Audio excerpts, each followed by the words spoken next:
21st thesis statement or discovery throughout my case study ventures is that virtual reality presents infinite potentials for healing mental health battles, especially trauma recovery due to the dissociative properties of virtual reality. Along my healing journey and throughout my case study work, I explored potentials to use virtual reality for self-healing.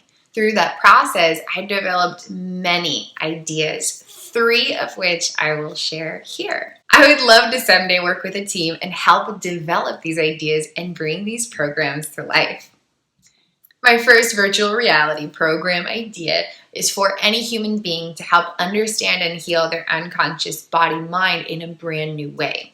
It basically brings to life my liberated consciousness diagram, where there are 4 distinct subconscious sectors where neural wiring is organized in relation to attachment systems. There's all this memory data, meaning making associations and stuff, connected with attachment well-being, specific internal needs, and whether those have been met throughout the years. There's 4 different subconscious regions, each carrying specific styles of energies within neural wiring, or the storage of data throughout the brain-body system.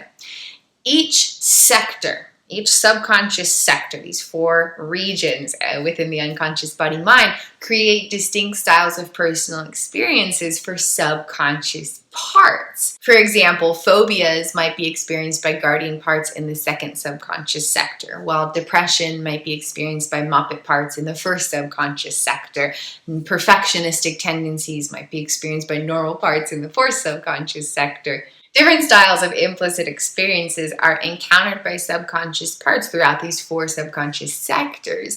My idea is to bring these 4 regions to life, where through a virtual reality program, you can directly interact with the styles of energies housed in neural wiring and the parts of consciousness who are directly experiencing them. And being able to navigate the unconscious body-mind through a virtual reality experience would be so powerful. Imagine being able to explore the energies stored throughout hundreds of trillions of neural networks, impacting personal experience beyond what you can directly know about. Being able to first-handedly and personally interact with unique parts of consciousness that you can't directly get to through conscious intentionality, and to explore the energies of those regions of neural data in a very alive way. Guardian parts in the 2nd subconscious sector have a very different energetic vibration to their styles of personal experience from other parts in other subconscious sectors. And so my idea is to bring to life my liberated consciousness diagram, where these 4 subconscious regions are explored in a very intensely, awesomely tangible way, and neural wiring is understood in a fresh light, and parts of consciousness are able to be connected with. And from this space of understanding, people would have the opportunity to know how to heal their unconscious body minds, because they'd understand where elements of their personal experiences are coming from. My second virtual reality program idea is specifically to address disrupted attachment development during early childhood. And this could be anything from minor disruptions, like if you got lost at the store as a kid and now you sometimes feel panic when you go into that kind of a store. Or it could be more major cases of disrupted attachment development, such as unique order of neural wiring within the neurobiological social engagement system, which is presently described as structural dissociation, that may manifest as borderline personality disorder, complex post-traumatic stress disorder, dissociative identity disorder, otherwise specified dissociative disorders, etc. This can especially help heal underlying neurobiological core causalities of chronic dissociative age regression. Within this virtual reality program experience, you would have 2 distinct characters, and you'd be able to shift these avatars so that one of them looks just like your adult self, and this other avatar looks just like your childhood self. And so you have a child's body that you can tangibly recognize as the childhood you, and an adult's body that you can tangibly recognize as the adult you. So you have these two avatars. Now you have these two avatars, and these two avatars interact in all kinds of scenarios. And who you are within the game shifts between the two. Sometimes you're the adult, sometimes you're the child. But this adult self and the child self are having all kinds of interactions. For example, you might be walking at a park holding hands. And then you're the adult holding the hand of your inner child in a way that you can see it and feel it. Imagine the power of that. And then other times you're the childhood self, and you're here and you're able to look up and see your adult self and feel that security and feel that protection and feel that love and hold their hand and create these new moments of attachment need fulfillment, allowing for repair within the foundation of the neurobiological social engagement system of parent-child bonding from both the perspective of the caregiver or the parent and the child, or basically the attachment well-being that lies at the very core of our unconscious body-mind, impacting the filing of memories and how we navigate our identity and our lives, and impacting the filing of protocols regarding integration and regulation throughout brain hemispheres and nervous systems and everything else. You might be swinging at the park, and sometimes you're the adult self pushing your inner child on the swing, and sometimes you're the inner child and you're on the swing being lovingly pushed by your adult self. And you get to have these new, tangible experiences of attachment repairment that completely transforms the body, because your body is experiencing them. When you do attachment repair through things like self-hypnosis or something, there can be a lot of power in that, but you're still having to kind of manually go in and use your mind to covertly address the implicit neural wiring. But when the body can feel it because it's in a fully submersed experience, like virtual reality, the power to transform attachment well-being is so deeply profound and infinitely powerful. There might be picnic play dates at parks, or adventures to the zoo or an aquarium, or creating art projects together. And throughout each of these types of experiences, the perspective shifts. You can choose to shift between being the inner child or the childhood self who is receiving love from the adult you, or you can be in the position of the adult self extending nurturing love to the childhood self. Because every year adds information into the foundations of the neurobiological social engagement system where our inner child resides, we actually each have inner child aspects from every year of life. We have aspects of our inner child from infancy, aspects of our inner child from toddlerhood, through every year of life, all the way through adolescence, where we have aspects of our inner child as a teenager.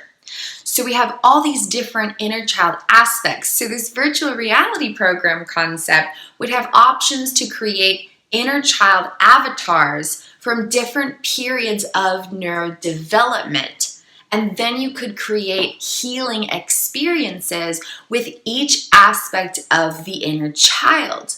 For example, there might be an option where you can scan or submit a picture of you from a certain age, and then the virtual reality program would create 3 to 5 potential avatars, and you could pick which one kind of closest fits that aspect of the inner child. And then with that avatar connecting with the adult self, you could have different types of healing experiences. For example, you might do different healing activities with your inner toddler than you would with your inner teenager. And so having the option to create different avatars for various inner child aspects allows for healing transformation within all of the foundations of the neurobiological social engagement system, which is how every human being is experiencing automatic navigation and regulation through every nanosecond of unfolding experiences, allowing the adult self to cultivate healing attachments with all inner child aspects ignites profound transformation from the inside out. This is a powerful way to create positive childhood experiences that may not have been accessible, or to amplify the storage and well-being of neurowiring at the foundation of the neurobiological social engagement system. And when these experiences are regularly repeated, attachment repair becomes profoundly possible. And so then attachment systems thrive, and then memory data has greater connectivity, and then the brain-body system has more integration and regulation, and everything from automated interpretations of reality, from the sense of self to personal experience, all the way to brain-body regulation and how oxygen flows and heart rate variability and brainwave regulation, all these different features of our unconscious experience, everything starts to improve. Any human being can experience profound amplification of their quality of life through healing attachment systems. This would especially open healing potentials for individuals experiencing health challenges from adverse childhood experiences or early life traumatic stress, such as unique order of wiring within the neurobiological social engagement system. An additional idea is to have the player's childhood avatar interact with other people in different types of settings. You might be in a preschool classroom or playing at a playground, and having positive experiences with fictional avatars of other children and adults can actually help improve neural wiring. When these experiences are not available during early neurodevelopment or stages of early childhood, it can impact potentials for relationships, communications, and dream pursuits. This virtual reality program concept allows for the creation of new implicit memories. By engaging the body in a particular way and evoking emotional sensations, it actually stimulates new implicit emotional and procedural memories. And because it's focusing on thriving attachment well-being or fulfillment of attachment needs in this process, then this new neural data achieves full-blown connectivity.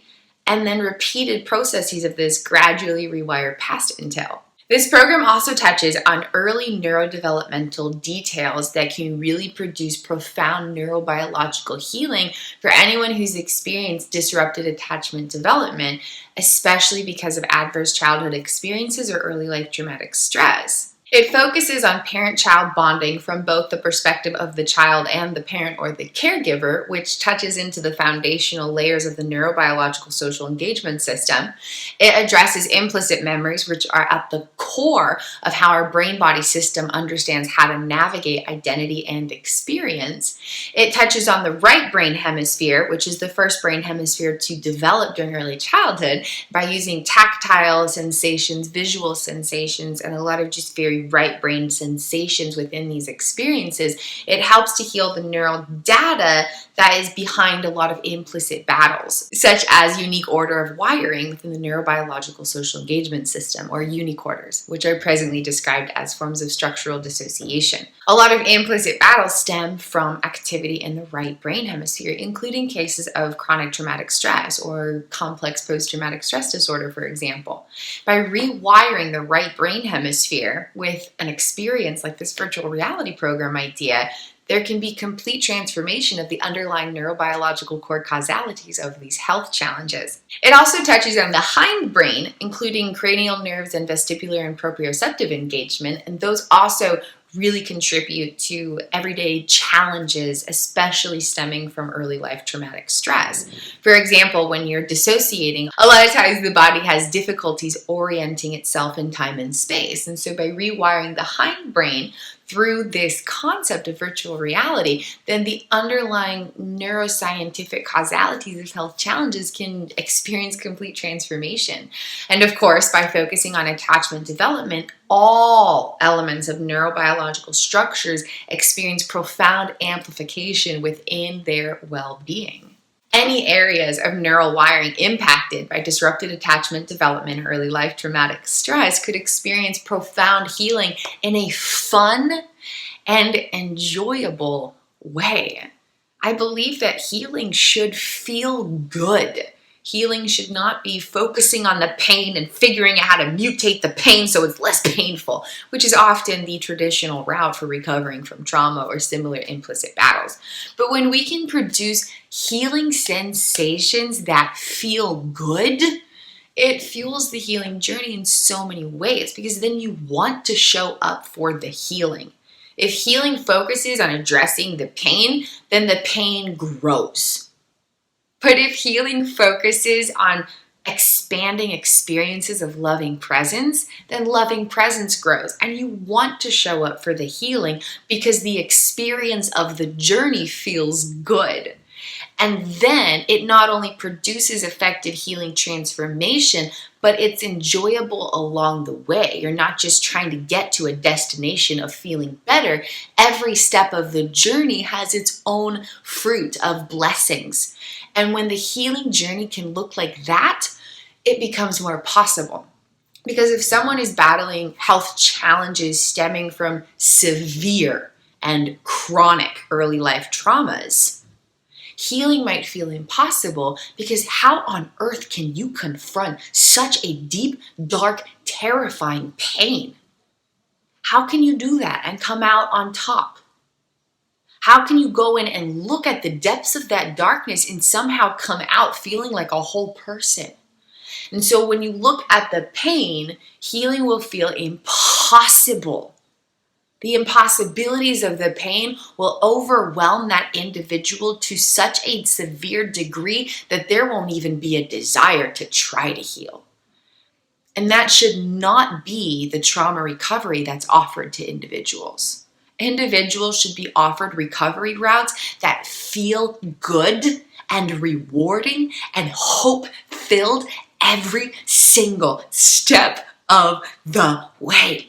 And by using a virtual reality program that focuses on healing attachments by creating an inner child avatar and an adult self avatar that interact in healing experiences, everything can start to change in a very profound way. You're not just addressing the neurobiological core causalities of implicit challenges in a very creative and clever way, but you're having enjoyable experiences every step of the way. So then rewiring the brain and the body is something you want to do. And that alone is healing, because it releases internal resistance. If you're like, oh my God, I have to go to trauma recovery. Oh my God, I'm going to trauma recovery and I'm going to this therapy and I don't want to go. That instant is rewiring the brain and the body so that there's more stress, which is exactly what you're trying to heal. So it doesn't make sense to have recovery routes that only amplify your stress. But if you're like, oh my God, I'm going to go play a virtual reality program and I'm going to hang out with my inner child and create brand new moments of healing memories that feel good. Trauma recovery should look and feel like that. Trauma recovery should look and feel like love. So that's one of my virtual reality program ideas. My third virtual reality program idea is a little more abstract and specifically is aimed to assist individuals struggling with chronic traumatic stress. The goal here is to rewire the neurobiological social engagement system to amplify the well-being of implicit memories and brain-body regulation. This is really fascinating. Virtual reality is a dissociative experience. When a fully lucid individual steps into a virtual reality program experience, they are experiencing a form of dissociation. Intriguing, right? So what happens when an individual living with chronic dissociation steps into a virtual reality program experience? Any guesses? The dissociation cancels itself out. It's a double negative and cancels itself out. Because there is already dissociation, an individual steps into a virtual reality program and suddenly everything feels real. Okay? When someone's living with chronic traumatic stress, the everyday joys of life are not accessible. You can't necessarily feel the breeze brushing past your skin. You can't necessarily feel the joy of the sunshine in the sky. You can't necessarily feel the joy of smelling or seeing a beautiful flower because sensory processing is blocked. It's almost like vibrational signals are barricaded from fully being translated into elements of personal experience, okay? There's almost this blockade where the brain and the body are like, nope, life is not safe. We're just not going to engage at all. And then you miss out on the joys of living because the brain and the body are trying to protect itself from potential threats. As one way of perceiving it, okay? So you can kind of just imagine the brain and the body's like, nope, I'm done. I'm done absorbing vibrational signals. I'm done translating outside life into personal experience. It has not served me well in the past. I'm not doing it anymore. But it's all unconscious, okay? It's happening in the brain and the body, very beyond awareness. But it reduces the experience of enjoying being alive. Okay, if someone gets some bad news or something, they can redirect their energetic focus and be like, at least I have this hot cup of tea in my hands. At least I have my cat to pet. At least the sun is shining. And you can kind of redirect your energy and notice the everyday joys of living, and it brings balance to the contrast. When someone's living with chronic traumatic stress, that neurobiological opportunity for experience doesn't exist most of the time. If something stressful happens, everything is done. You're just done. Everything's done. You can't redirect yourself towards any element of joy because the neurobiological gifts of sanity in order to achieve that experience are not accessible within the unconscious body-mind. And so someone living with chronic traumatic stress might get stuck in traffic, let's say, and the panic ensues and it feels like their life is over because of how the brain and the body are producing automated messages of experience. You can't redirect your energy and be like, okay, I can just hang out and listen to music. Your brain and your body are in such a state of survival and traumatic activation that there can't be a state of enjoyment in the moment. Okay, so everyday joys of living are reduced or inaccessible when someone lives with chronic traumatic stress or chronic dissociation. So, what happens when someone living with chronic dissociation steps into a dissociative virtual reality experience? The dissociation cancels itself out and suddenly life feels real. There's orientation in time and space. Personal experience is no longer fragmented. The sense of self suddenly unifies into one singular moment of experience which is not accessible in the physical world. Suddenly everything starts to activate, click, and ignite. The person starts to feel like a person again. Suddenly you can feel things. Suddenly you feel like you are a being orienting into a surrounding area. Suddenly you start to see the brightness of colors and the depth of dimension that were not accessible in physicality.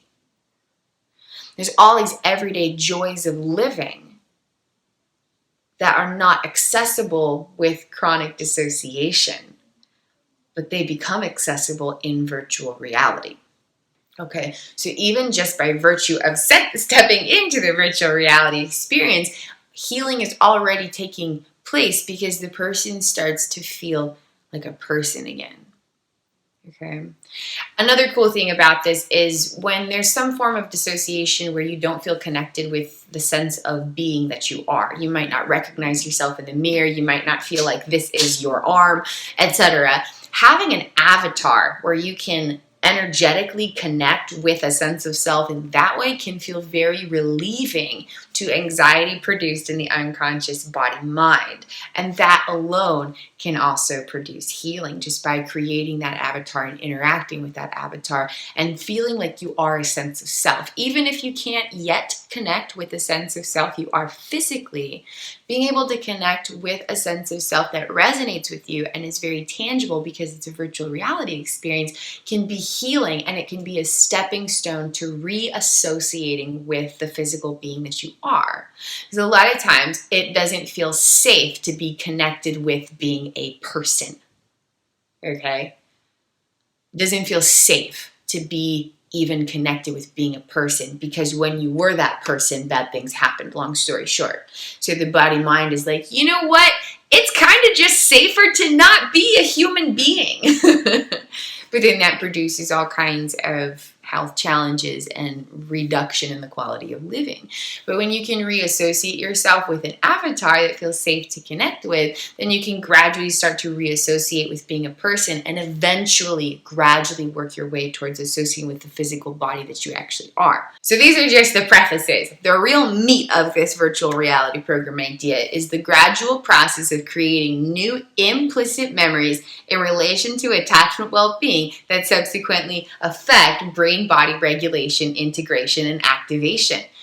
Because the unconscious body-mind is physically, tangibly, and emotionally, sensationally engaging in a form of conceptualized reality, the core structures of neural wiring, implicit, emotional, and procedural memories can experience complete, radical, profound transformation through specific styles of VR experiences. When the aim is to have VR experiences that amplify attachment well-being, specifically helping the person feel seen and loved and appreciated and celebrated and treasured for who they are, virtual reality program experiences that specifically help individuals feel safe, secure, protected, and provided for within those moments.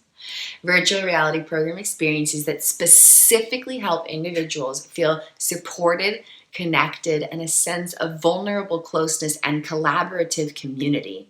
And the cool part about that is you can feel it within yourself because you'll be interacting with fictional avatars. So even though it feels like you're engaging with these other people and these elements of social engagement, you'll be socially engaging with yourself. And there's something very, very profound about that because you're learning how to reassociate with who you are within a social setting, basically. And virtual reality program experiences that specifically help individuals feel respected, recognized, embraced, and directly guided, like there's opportunistic space for them to be who they are. So really just space to be themselves. A super cool element about this is it provides personal power for individuals who have experienced profound powerlessness. And this is really important. If someone's in a trauma therapy, for example, they do not have complete power because they're still engaging with another human being. If they suddenly don't feel safe, they can't just be like, oh, bye, and leave the room. That might jeopardize the relationship they have with their therapist, and they might not be able to continue treatment if that keeps happening. Being able to be in your own personalized setting of healing in a virtual reality program allows individuals to have complete power. And for people who have experienced profound sensations of powerlessness, this is a very important element of healing. People recovering from trauma need to feel like they have power inside of themselves to exert within their situations. So if you're in a virtual reality program experience and suddenly something is too much, or it's too overwhelming, or it's amazing and you want to step out and step back into it, you can do it. You just take off the headset, you look around, you grab a drink of water, you put the headset back on. Even just that element of having that power and that choice can be healing to the unconscious body-mind. Just being able to choose how and when you go about these healing endeavors produces a lot of power. But then having the resources there when you need it is also a form of power. Because again, if you're seeing a trauma therapist and you're seeing them once a week, but you need them right now and your appointment's not for 3 days, what do you do in the interim? And so virtual reality is amazing because the power is always there. You have this program at home, and at any day, anytime you need it, that you have, time to use, of course. You might not be taking the VR with you to work or something, but you have the ability to do it in your own time, in your own way, at your own pace. You could do 5 minutes here, 5 minutes there, 2 hours here, 2 hours there. You have the power to choose. And just having that power and that opportunity alone can help produce sensations of healing. So there's a lot of different elements to this experience, not even just the virtual reality program itself, but even the elements surrounding it can help bring so much healing empowerment to individuals who really, really desire and deserve to experience that. The styles of these virtual reality experiences would specifically help address attachment needs in a very playful, creative way, and in a way that really addresses the right brain hemisphere and the hindbrain. So tactile and visual sensations, emotional sensations, feelings of experience, and then proprioceptive and vestibular abilities and other things that connect with the hindbrain, like brain-body balance and things. And so when you're in a virtual reality experience and you're orienting yourself in time and space and you turn around, or you're climbing up a ladder and you can feel your body physically moving upwards even though you're not, because you're in this VR program, those sensations that are produced unconsciously actually have the power to rewire underlying neurobiological core causalities of chronic dissociation and traumatic stress, because it's specifically addressing the neuroscience of what's producing those experiences. Chronic traumatic stress comes from the right brain being like, boom, floods of sensations, while the left brain is not able to interpret these realities because there's not neural connectivity through the corpus callosum. And boom, dysfunction of cranial nerves and hindbrain disorganization because of a lack of neural connectivity. And so by manually producing these sensations where the right brain and the hindbrain are specifically engaged but in a healing fashion that can be enjoyably experienced and chronically embraced, where you keep coming back to these same styles of experience, it can really produce healing because it's actually rewiring that neural data. Every moment, every nanosecond of experience rewires our brains and our bodies. That's already happening. That's already occurring. Every single nanosecond is already transforming our unconscious body-mind. So when we chronically engage in a virtual reality program that addresses the brain regions affected by traumatic stress, then it's rewiring the underlying neuroscientific causalities of implicit health challenges, even without directly addressing the original traumas. That's very important, because every time you address the original traumas, they are being activated and the neural data is growing. And this is really important to understand. I once met a trauma therapist who very boldly declared to a room of individuals suffering from PTSD that trauma cannot be healed, that there is no hope for recovery. And everyone felt so devastated and so angry. And I was like, wait a second. This can't be right. But it's because he was using a therapy that addressed the trauma in a way that chronically activated it and grew that neural data so that traumatic stress continued to grow rather than achieving healing resolution. There's this very specific way to activate traumatic stress-related memories to rewire them. Very specific way. And if you activate them and you don't go the route where they can achieve healing, then the data carrying the underlying cause of traumatic stress grows and the health challenges get bigger. And so even without knowing a way to directly address the underlying traumas to effectively transmute their energies, healing may indirectly take place by creating new implicit memories in relation to attachment need fulfillment, because that is the data that is causing the traumatic stress. And so a more effective way to heal, rather than addressing the trauma memories that are already there, is to create new implicit memories that can gradually override those. And this is, of course, just one potential route of healing. If you cannot be certain to approach a healing that effectively transmutes the underlying traumas, then don't go to the traumas, because you might risk making that data bigger inside of the body. If you can't be certain to have an opportunity to effectively transform that, then just focus on creating new implicit memories in relation to attachment, need, fulfillment.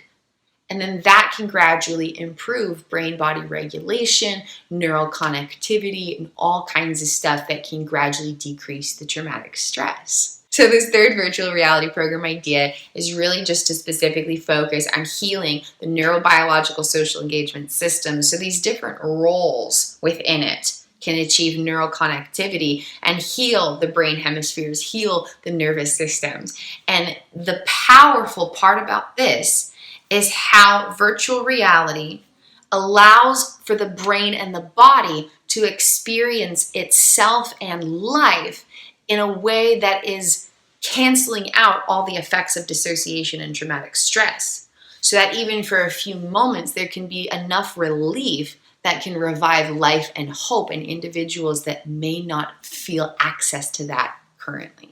Tapping into this unique experience where virtual reality really hones in on these portions of the brain and the body that are simultaneously being disrupted and overactivated during experiences of traumatic stress or dissociation can really, really powerfully provide healing potentials. During my self-healing journey, I explored lots of virtual reality experiences and found them very profoundly soothing. I could not experience orientation in physical reality, but I could experience orientation in virtual reality. I couldn't experience accurate visual processing in physical reality, but I could in virtual reality.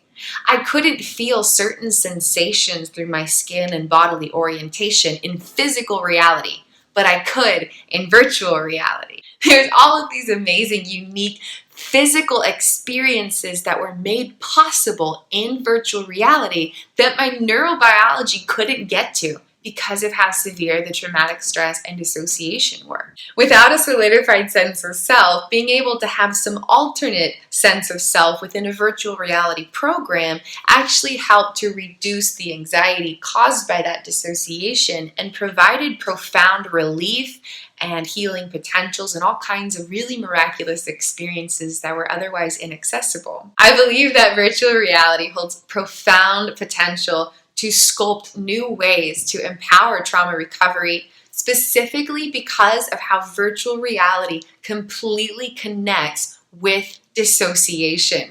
When any person uses virtual reality, they are in a dissociative experience. So what happens when someone who is experiencing chronic dissociation goes into a dissociative virtual reality experience? It almost double taps, relieving that dissociation and allowing for a physical, real experience. My 21st thesis statement is that virtual reality poses so many infinite and ever-expanding potentials to understand and heal unconscious body minds in brand new ways. We are on the leading edge where humankind is taking thought to spaces that thought has never before expanded. We are the infinite expansion of the miraculous universe. When my research began several years ago, virtual reality was just in the early stages of exploring potentials for this. And now there's so much more happening, and I believe it will continue to evolve and expand to a point where we can thoroughly and profoundly understand all elements of subconscious activity or energetic flows through hundreds of trillions of neural networks sculpted through every nanosecond of life experience that are contributing to our sense of identity and automated interpretations of reality to create personal experiences.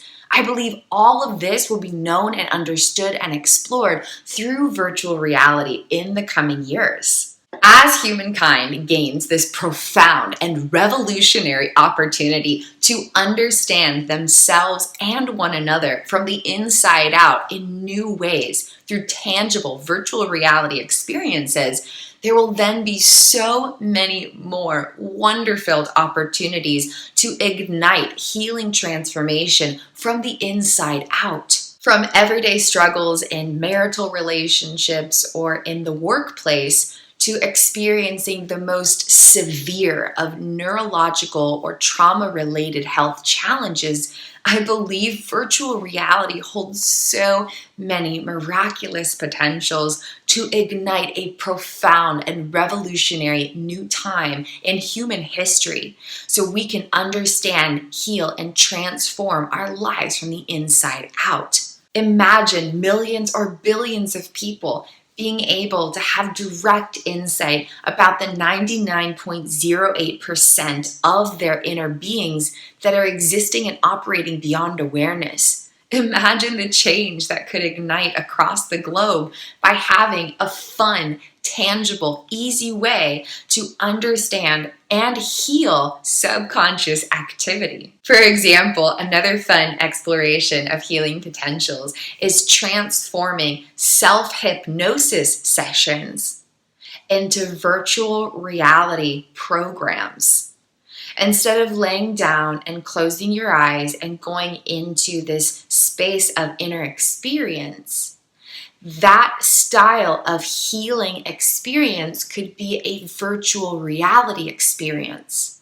And the style of it would be in a way that connects with subconscious activity or unconscious activity throughout the unconscious body-mind and cultivates the same style of inner healing and inner transformation that self-hypnosis sessions would have. But your eyes are open and you're experiencing this very tangible reality.